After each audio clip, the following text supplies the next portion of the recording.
कभी भी इतिहास में नेपाल जैसा देश हमको कभी धमकी देने की हिम्मत नहीं जुटा पाया था, लेकिन नरेंद्र मोदी जी के बेवकूफ़ी के कारण अमेरिका की चापलूसी और अमेरिका की दलाली करने का नतीजा ये हुआ कि नेपाल जैसा छोटा देश हमको धमकी देने का काम कर रहा है। अरे डर है हमें कि कहीं भूटान, म्यांमार और जो है मॉरिशस जैसे छोटे देश भी अब हमारे ऊपर हमला करने के लिए न कर दें। नरेंद्र मोदी जी को 3 साल तक लोगों ने समझा, विदेशी ताकतों ने, और समझने के बाद यह रिजल्ट निकाला कि ये वही व्यक्ति है जो अपने भी देश और अपने माटी को बेचने में जरा सा भी समझौता नहीं करेगा। चीन और नेपाल को तो हम लोग जबरदस्ती जमींदोज कर देंगे, लेकिन घर का जो गद्दार नरेंद्र मोदी के रूप में बैठा हुआ है, इसको भी जमींदोज करने की वक्त आ गई। कोई ये ना सोचे कि कोई बच के निकल जाएगा, सबको घेर करके यहीं पर हिसाब होगा। भटकी हुई सरकार का भटका हुआ भारत और भटके हुए भारत में भटकती हुई ट्रेन। अब भटकती भारत का ये जो नरेंद्र मोदी का सरकार है, पूरी कैबिनेट है, ये सत्ता के नशा में भटकता हुआ भारत का ये तस्वीर है।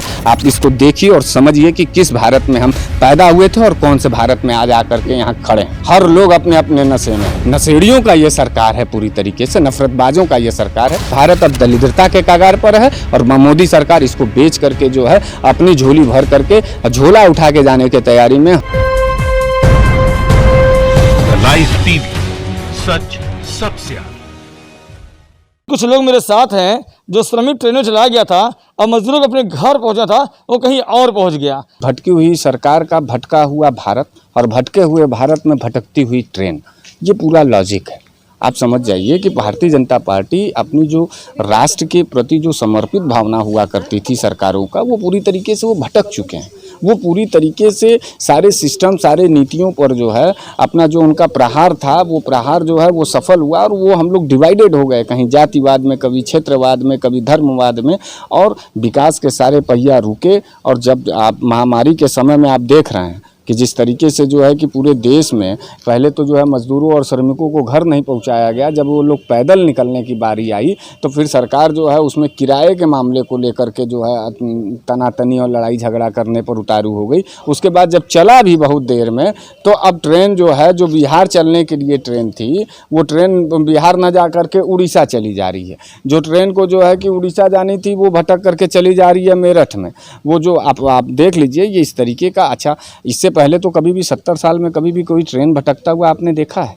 तो इसका ये मतलब है कि जो भी सरकार के लोग बैठे हुए हैं वो खुद भटके हुए लोग हैं और उनको समझ में नहीं आ रहा है कि इस महामारी में इस देश को कैसे निकाला जाए। सिर्फ और सिर्फ एक फंडा है कि जो चीज़ नहीं चल पा रहा है उसको बेच देना है, उसको प्राइवेट हाथों में कर देना है। तो ये पूरी तरीके से नरेंद्र मोदी जी का पुराना इतिहास है, भारतीय जनता पार्टी का ये इतिहास है कि कोई भी चीज़ जब भी जो है वो नाक से ऊपर होने लगता है तो वो पूरी तरीके से जो उनके साथ नाइंसाफ़ी का कदम उठाते हैं। भारतीय जनता पार्टी पूरी तरीके से लापरवाह नजर आई। इस कोरोना महामारी में गरीब और मजदूरों और किसानों और नौजवानों और बुनकरों के अधिकारों पर जिस तरीके से डाका डालते हुए जो है देश को लूटने का काम किया, उस लूटने का नतीजा है कि अब सारे विभागीय कर्मचारी, आप देख लीजिए ना, रोडवेज में जा करके देख लीजिए, रोडवेज के लोग जो है बैठे हुए हैं। ट्रेन का रूट आज तक नहीं मतलब भटका हुआ था। सारी चीज़ें 70 साल में पहले ही दफ़ा हो रही हैं ना। आप देख लीजिए फ्लाइटें रुक रही हैं। जब कोरोना को रोकना था तो लॉकडाउन हुआ नहीं, 500 लॉकडाउन पर जो है 500 लोगों पर लॉकडाउन हो रहा है, 1.25 लाख पर लॉकडाउन खोला जा रहा है। तो ये एक तरीके से पूरी साजिश थी और सारे लोगों को बेचना था, खाना था। लोग सफल हो गए। भारत अब पूरी तरीके से बर्बादी के कगार पर जा रहा है। कुछ लोगों को बुरा भी लग रहा है तो कुछ लोग सोच भी रहे हैं। ऐसा नहीं है कि हम जो है सरकारों के पक्ष में एकदम माथा झुका करके गुलामी करें। ये भारतीय लोकतंत्र है, इस पे जिसको भी जो भी बात समझ में आएगा वो कहेगा। ऐसा बात नहीं है कि आप किसी का जुबान खींच लेंगे, किसी का कलेजा निकाल लेंगे। लेकिन एक बात को आप समझ लीजिए, आपका समर्पण अपने दर्जे पर है, लेकिन देश के साथ समझौता करते वक्त थोड़ा सा इस बात को समझिए। तमाम सरकारें, पुरानी सरकारें रहती थी, क्या विपक्षी दल के लोगों ने सरकारों को घेरने का काम नहीं किया था? क्या पुराने सरकारों पर जो है सवालें नहीं उठा करती थी? लोग उठते थे और लोग अपने बातों को जो है रखते थे और सरकारें उस पर बात करती थी। विपक्ष से लेकर के जो है आम आदमी गूंगा, असहाय और विकलांग सा नज़र आ रहा है और सरकारें नशे में, सत्ता के नशे में बैठ करके सारी चीज़ों की राजनीतिकरण हो रही है। तो इस देश को जब राजनीतिकरण ही जितने लोग सरकार के पक्ष में बोलते नज़र आते हैं, उनसे मैं पूछना चाहता हूं कि क्या कभी आप जो है, क्या आपकी जिम्मेदारी सरकार को बचाने के पक्ष में है, लेकिन क्या आपकी जिम्मेदारी जो है देश के नौजवानों के सस्ती शिक्षा के लिए नहीं है? देश की बिगड़ते हुए जो है स्वास्थ्य शिक्षा के लिए नहीं है? ट्रेनें भटक रही उस पर, अरे अपने कमियों को स्वीकार करना सीखिए। जिम्मेदारी आपकी थी, आप जो है घर के गार्जियन थे, आप घर के वो, सवाल तो आपसे होगा ना। सवाल किसी राहुल गांधी और सोनिया गांधी से नहीं होगा। वो विपक्ष में थे, करते तो भी ठीक है, नहीं करते वो भी ठीक है, क्योंकि सरकार ने और इस देश की जनता ने जनादेश नहीं दिया। ये तो अलग की बात हो गई है कि आप सत्ता में भी बैठेंगे और जिम्मेदारी से भागेंगे, और आपके अपने लोग जो है बस खाली जो उलूल जुलूल बतिया करके नफरत फैलाएंगे। नफरत का ये देन था कि ट्रेनें भटक चुकी हैं, भारत भटक चुका है, और भटकती भारत का ये जो नरेंद्र मोदी का सरकार है, पूरी कैबिनेट है, ये सत्ता के नशा में भटकता हुआ भारत का ये तस्वीर है। आप इसको देखिए और समझिए कि किस भारत में हम पैदा हुए थे और कौन से भारत में आज आकर के यहाँ खड़े हैं। हर लोग अपने अपने नशे में है, कोई पक्ष में नशे में है तो कोई विपक्ष में नशे में है।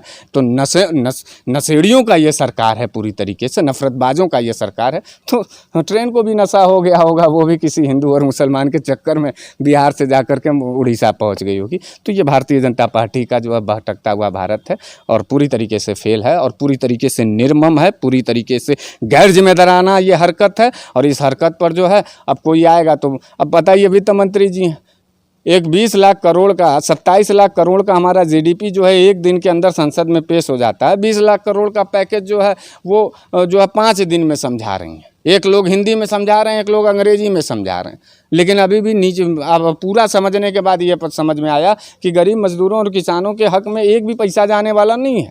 वो जब भी जाएंगे तो कर्जा लेने जाएंगे, और कर्ज जब हम ले लेंगे तो फिर हमारे ज़मीनों और हमारे घरों को, पुश्तैनी घरों को कब्जा किया जाएगा सरकारी आधार पर। आखिर जो पुरानी कंपनियाँ थी, सेल थी, बिजली उपक्रम थे, सब बेचा गया ना। हम नहीं कह रहे हैं, ये भारत सरकार कर रही है कि हमने बेचा है। रेलवे को प्राइवेट हाथों में बेचने की तैयारी है, एयरपोर्ट को अभी बेचा गया, नीलाम करने की तैयारी। नीलामीकरण जानते हैं क्या होता है? नीलामीकरण तब होता है जब आदमी दरिद्र हो जाता है। तो यह बात तो तय हो गया है कि भारत अब दरिद्रता के कगार पर है, और मोदी सरकार इसको बेच करके जो है अपनी झोली भर करके, झोला उठा के जाने की तैयारी में, हम भारतीयों को पूरी तरीके से बर्बाद करके और मौत के कगार पर खड़ा करने जा रही है। इसका पुरजोर विरोध है, और हम मोदी सरकार और उनके समर्थकों को ज़रूर से ज़रूर उसका पूरा रिजल्ट और पूरा जवाब देंगे, मुकम्मल जवाब देंगे। कोई ये ना सोचे कि कोई बच के निकल जाएगा, सबको घेर करके यहीं पर हिसाब होगा और होके ही रहेगा। जो पड़ोसी मुल्क आज अपने प्रधानमंत्री को ललकार रहा है और लड़ाई करने की बातें कर रहे हैं, क्या है ये पूरी सच्चाई? जो नेपाल हमारा कभी मित्र हुआ करता था, जो हमारे रहमो करम पर पलता था, जो हमारे अनाज पर अपने देश को रखा रहता था, जहाँ से उनके लोग आते थे, हमारे यहाँ नौकरियाँ करते थे, वो देश आज भारतीय जनता पार्टी के मुखिया यानी नरेंद्र मोदी को और पूरे भारतीय सरकार को ललकार रहा युद्ध के लिए। ये क्या हो गया? ये वही चीज़ हो गई कि जैसे नरेंद्र मोदी जी बड़े कूटनीतिज्ञ बनते थे। अपना प्रथम जो उनका कार्यकाल था 5 साल का, सन 2014 से 19 में, उन्होंने 4 साल तक वो विदेशों के अंदर खाली भ्रमण करते रह गए। देश का सारा बड़ा पैसा जो है खाली उनके ऊपर खर्च हो गया, उनके घुमक्कड़ नीति की वजह से। मिला क्या? धमकी मिला क्या? चेतावनी मिला। चीन देख रहे हैं आप पिछले 2 दिन से आप देखिए कि चीन जो है पूरे ताकत के साथ भारत के बॉर्डर के अंदर 9-9.5 किलोमीटर अंदर घुस आता है। उधर पाकिस्तान अपने गलत नीति से हम लोगों को जो है परेशान ही कर रहा है, और इधर नेपाल जो हमारे रहमो करम पर जीता था, वो भी आज नरेंद्र मोदी को ललकार रहा है। ये तो 56 इंची का नरेंद्र मोदी जी का सीना है। पूरे 6 साल में आप देखेंगे 2014 से 19 तक, तो कोई ऐसा साल, कोई ऐसा महीना और कोई ऐसा दिन नहीं है जो भारतीय जनता पार्टी और नरेंद्र मोदी के जो है कि कार्यकाल में एक दिन भी तनावपूर्ण न बीता हो। पूरा कभी कहीं जाति पात की हिंसा चल रही है, तो कहीं धर्मवाद की हिंसा चल रही है, तो कहीं क्षेत्रवाद की हिंसा चल रही है, और इसका फ़ायदा सीधे पड़ोसी मुल्क ये जानते थे। नरेंद्र मोदी जी को 3 साल तक लोगों ने समझा, विदेशी ताकतों ने, और समझने के बाद यह रिजल्ट निकाला कि ये वही व्यक्ति है जो अपने भी देश और अपने माटी को बेचने में जरा सा भी समझौता नहीं करेगा। उसका नतीजा है कि आप देख रहे हैं कि नेपाल हमको धमकी दे रहा है। कभी भी इतिहास नहीं हुआ, कभी भी इतिहास में आप उठा के देख लीजिए कि सारे देशों से हमारी तनाव चल रही होगी, लेकिन नेपाल जैसा देश हमको कभी धमकी देने की हिम्मत नहीं जुटा पाया था, क्योंकि हम जानते थे, क्योंकि हमारी जो पूर्ववर्ती सरकारें थीं वो जानती थीं कि जो है ये नेपाल का सहारा चीन लेगा, और आज वह उसी को कूटनीति की वजह से दूर किया गया था। लेकिन नरेंद्र मोदी जी के बेवकूफ़ी के कारण, नरेंद्र मोदी जी का अहंकार के कारण, नरेंद्र मोदी जी के जो है कि बंटवारे वाले नीति के कारण, इन्होंने भारत के अंतर जो अंतर दिशा का जो माहौल था उसको तो बर्बाद कर ही दिया। साथ ही में वो पूरी तरीके से नरेंद्र मोदी जी ने पूरे जो कूटनीति, विदेशों की कूटनीति है उसमें भी वो फेल है। चीन की इतनी हैसियत हो गई, चीन ने पूरा सामान भी हमको बेचा है, चीन ने हमको पूरा चीन का आयात निर्यात चालू है। नरेंद्र मोदी जी को हिम्मत नहीं हो रही है कि उनकी 56 इंच दहाड़ के बोले चीन को। अगर पाकिस्तान जो है अपनी गलत नीयतों पर भारत के ऊपर लगातार हमला कर रहा है। इन्होंने नोटबंदी किया था, इन्होंने जो है ये कहा कि नोटबंदी करेंगे तो पाकिस्तान की कमर टूट जाएगी। पाकिस्तान बड़े दुगनी ताकत से उभरा और पुलवामा करके हमारे छाती और हमारे मुंह पर करारा तमाचा मारा। वहीं दूसरी तरफ नेपाल हमारा 395 किलोमीटर का जो है कि नक्शा जो अपने नक्शा में दिखा रहा है। ये तो नरेंद्र मोदी जी हैं और नरेंद्र मोदी जी का झूठ और जुमला और जो है भारत को धोखा देने की राजनीति हो गई। और दूसरी तरफ जो है पूरा कोरोना जो है पूरे भारत में आया, ये वही चीन का देन है। और जो रूस हमारा मित्र था, जो तमाम हमारे मित्र देश थे, इन्होंने भारत का रिश्ता नरेंद्र मोदी के कार्रवाई के वजह से भारत का जो मित्र देश थे वो मित्र देश आज शांत हो गए हैं।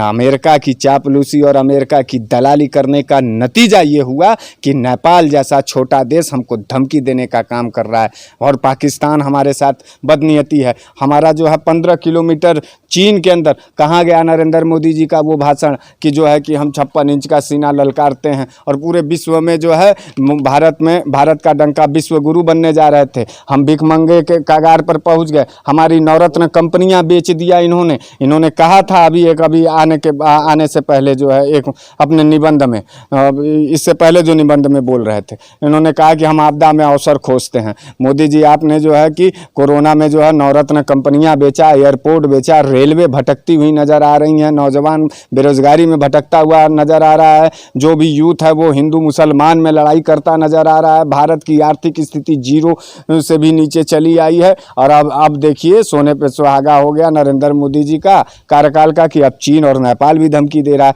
अरे डर है हमें कि कहीं भूटान, म्यांमार और जो है मॉरिशस जैसे छोटे देश भी अब हमारे ऊपर हमला करने के लिए न कह दें। ये तो भारत की गरिमा थी। याद करिए कि इंदिरा गांधी जी थी, पाकिस्तान का 2 टुकड़ा कर करके जो है कि बांग्लादेश करवा दिए। पूरा टक्कर आप लेते हैं, नरेंद्र मोदी जी कांग्रेसियों से टक्कर लेते हैं। नरेंद्र मोदी जी जो है हम आपसे जब टक्कर लेना है तो आप कहिए ना कि 9 रत्न हम लोग बनाए थे, आप 18 रत्न बनाए होते, 9 रत्न उठा के बेच दीजिए। हमने पाकिस्तान का कमर तोड़ के बांग्लादेश बनाया, आप जो है कि चीन को जो है तोड़वाए होते या चीन का जो है मुकम्मल जवाब दिए होते। लगातार ये जो बाहरी ताकतें हैं हमारे ऊपर हावी हो गई हैं। और जब यही चीन का राष्ट्रपति था ना जिसके साथ वो हाथी के सूंड से इत्र सेंट जो है करवा रहे थे और झूला झूल रहे थे। ये झूला झूलते झूलते वो चीन तो आया तो देख रहा था कि देखिए इसकी बौद्धिक क्षमता क्या है। वो समझ गया कि नफरतबाज आदमी है, बौद्धिक कुशलता ये नहीं है। सारे लोग जो है इसके मिनिस्ट्री के जो है चापलूसी और दलाली और अपने ही देश को बर्बाद करने में लगे हैं।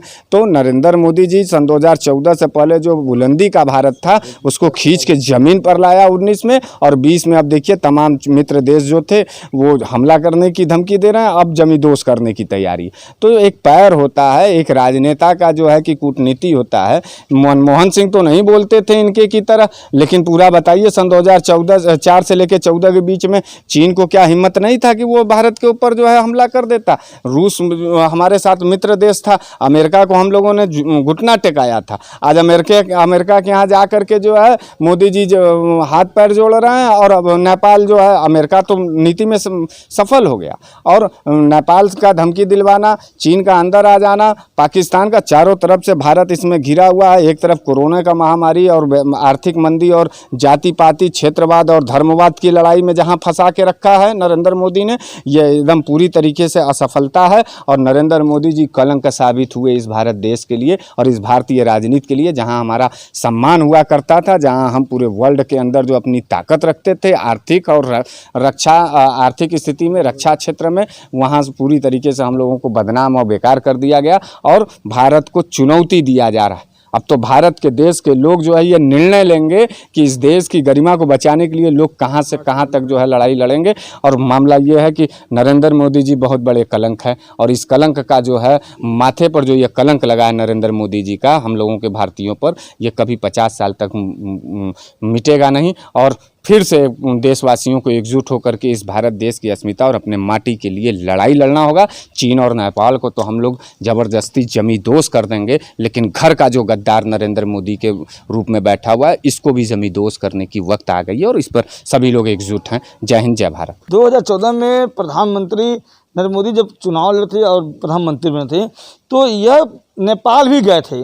तो अब कैसे लड़ाई युद्ध की मामला चल रही है, पूरी बात बताएं। देखिए, मामला जो चल रहा है, नेपाल की आप बात कर रहे हैं, आप चीन की बात कर रहे हैं। चीन छोड़िए, 70 साल की बात ये भारतीय जनता पार्टी हमेशा से करती आई है। एक बार आपको याद होगा कि माननीय जो हमारे मुलायम सिंह यादव जब रक्षा मंत्री रहते तो उन्होंने पहले ही बोला था कि चीन से हमको खतरा है, पाकिस्तान से नहीं। हमारा रक्षा मंत्री उस वक्त मजबूत था। आज का हमारा रक्षा मंत्री एकदम कोई भी काम नहीं कर पा रहा है। कोई डिसीजन लेने से पहले बार बार मोदी जी से पूछता है, अमित शाह से पूछता है। जब आपको हर काम पूछ के ही करना है तो आप किस बात के रक्षा मंत्री हैं? आपको हमको अगर भेज दिया जाए बॉर्डर पे तो हम और आप चीन से लड़ सकते हैं। 70 साल की बात करते थे, 70 साल में क्या कभी नेपाल ने आग दिखाया? नहीं दिखाया। ये भारतीय जनता पार्टी की निकम्मियत है कि आज छोटे छोटे देश वाले भी आज भारत के ऊपर गिरबान पकड़ के उनको ललकार रहे हैं। लाइव टीवी, सच सबसे आगे।